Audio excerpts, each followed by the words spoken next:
retourner à son vers disparu en l'obscurité. La nuit resta encore avec une perception confuse, douteuse, perception douteuse de pendule qui va s'atteindre et expirer en la notion de lui. Mais à ce qui lui déva, expirant en soi, s'éteindre, elle se voit encore, c'est qui la porte encore, et c'est conclu que c'est donc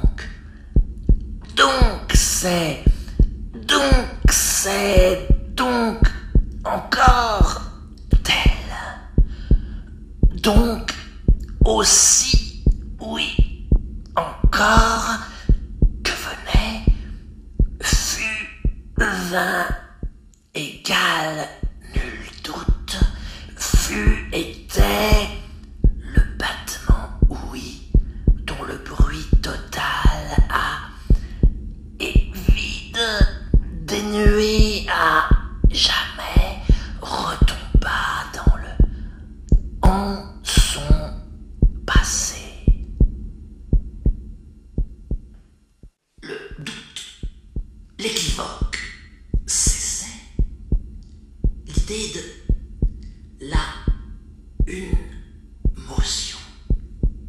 de l'autre, du raid, de l'autre, marqué, indiqué, encore,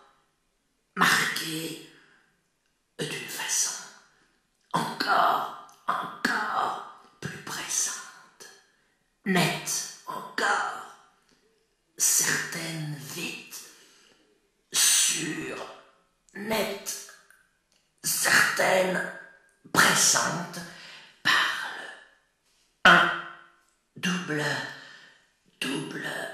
heure, impassible, détaché, impassible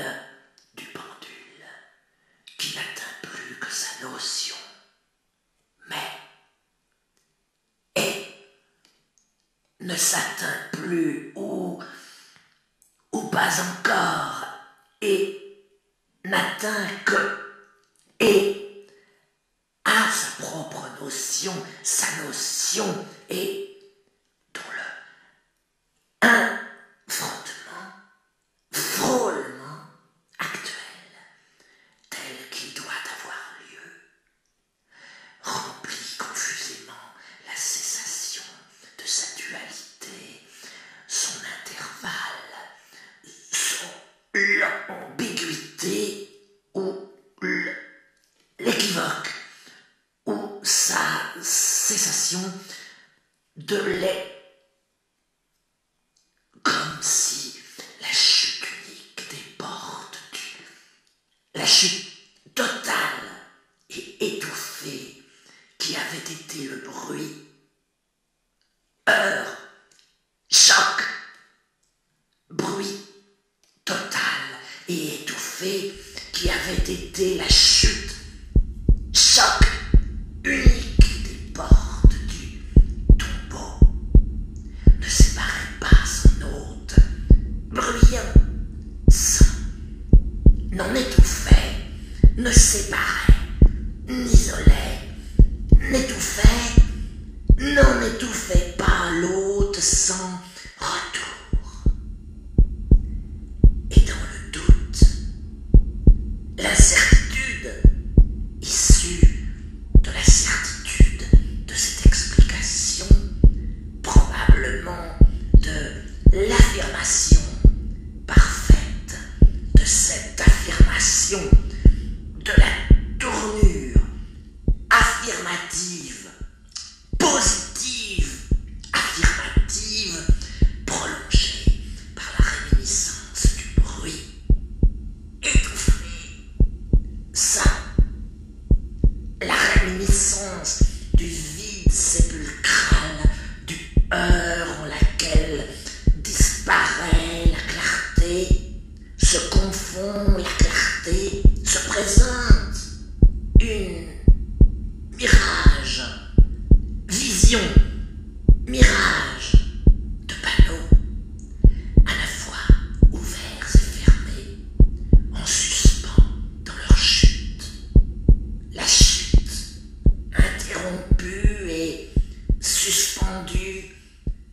canaux en suspens, comme si c'était, ou ce serait, et comme si c'était soi-même qui, doué de l'heure du mouvement, arrêté, en suspens, suspendu, le retourna sur soi en une spirale vertigineuse, conséquente, et elle devait être indéfiniment fuyante si une oppression progressive, poids graduel de ce dont on ne se rendait pas compte, malgré qu'on se l'expliquât, malgré que ce fût expliqué, en somme, non n'eût impliqué son expansion. La halte, l'expansion, l'évasion, certaine en un intervalle, ça, la cessation, dans laquelle, ou, lorsqu'elles se confondirent, expira le heurt, et qu'elles se confondirent, rien en effet ne fut plus ouï que le bruit le battement d'ailes, effaré, effrayé, bruit absurde de quelqu'un de ces hôtes absurdes, hôtes absurdes,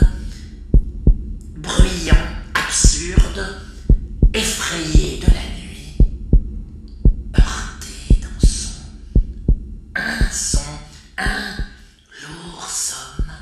par la clarté et prolongeant sa fuite indéfinie.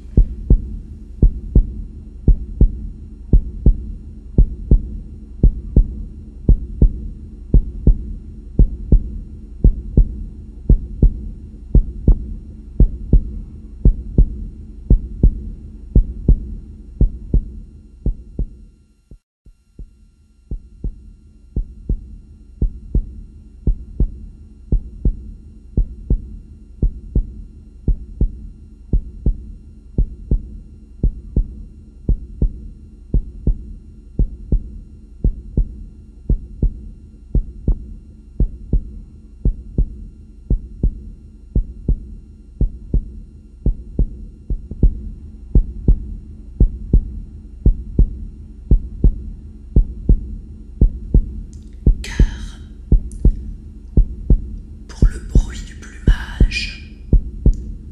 haletement, qui avait,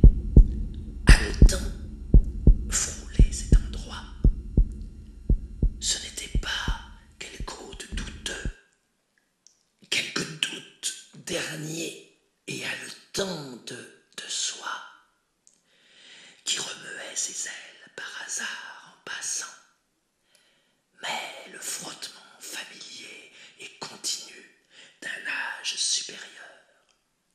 dont maintes et maints génies fut soigneux de recueillir toute sa poussière congénère, séculaire, en le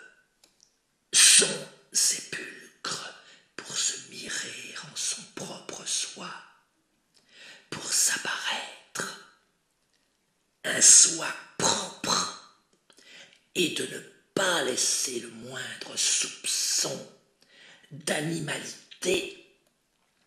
que nul soupçon n'en remonta, ne le suspendit à son le fil arachnéen pour qu'elle la haine, que l'ombre dernière se mira dans son propre soi